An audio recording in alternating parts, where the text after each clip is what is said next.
আমার আলোচ্য বিষয় হচ্ছে মূলত আজকে যে আলোচ্য বিষয় সেটা হচ্ছে আসলে শিয়াদের আকীদা সম্পর্কে আমরা জানি কিনা, শিয়ারা কারা আসলে,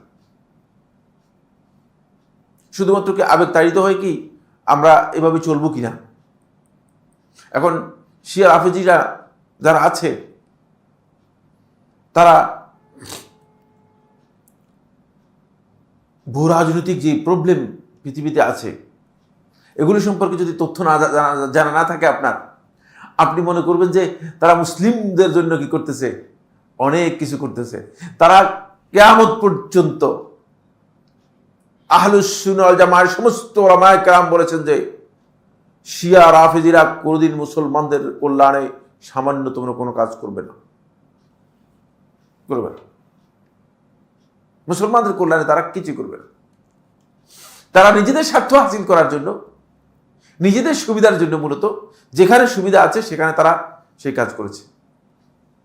আর আজকে যাদের কথা আপনি বলতেছেন, মানে যাদের কথা আপনি বলতেছেন তারা মারা গিয়েছে, আমি তাদের সম্পর্কে কোনো মন্তব্য করছি না, কিন্তু তাদের হাতে ইরাকের হাজার হাজার মুসলিমের রক্ত রয়েছে, তাদের হাতে সিরিয়ার হাজার হাজার সুন্নি মুসলিমের রক্ত রয়েছে, তাদের হাতে হাজার হাজার জর্দান এবং লেবাননের মুসলিমের রক্ত রয়েছে, হাজার হাজার, একজন দুইজন নয়, শত শত হাজার হাজার মুসলিমের রক্ত রয়েছে।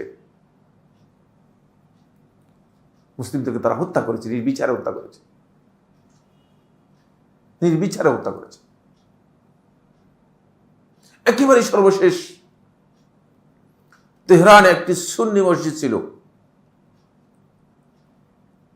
সর্বশেষ এটি তাদের এই সোকল্ড শিয়া বিপ্লব যখন হয়েছে, শিয়া বিপ্লবের পর দীর্ঘদিন পর্যন্ত ছিল,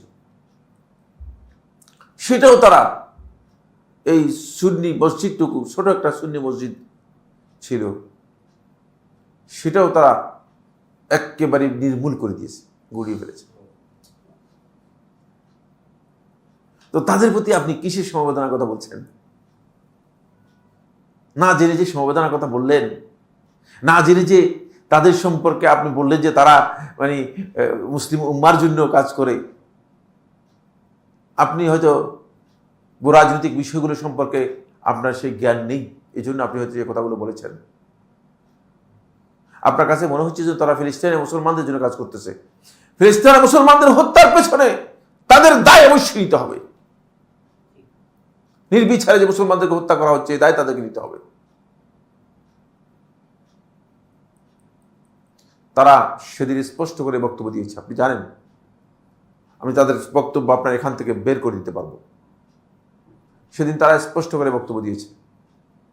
তারা বলেছে যে 7ই অক্টোবরের এই ঘটনা, এই আক্রমণ, এটা শুধুমাত্র কাসেম সোলাইমানিকে হত্যার প্রতিশোধ। কি উত্তর দিবেন যারা ভূরাজনৈতিক জ্ঞান রাখেন না? কি উত্তর দিবেন? উত্তর দেন, যাদের কাছে জ্ঞান আছে তারা উত্তর দেন। এ বক্তব্য তাদের যেই, আমি নাম উচ্চারণ করছি না, তাদের যেই সর্বোচ্চ নেতা, তাদের মধ্যে একজন, তার বক্তব্য সরাসরি, তার বক্তব্য সরাসরি।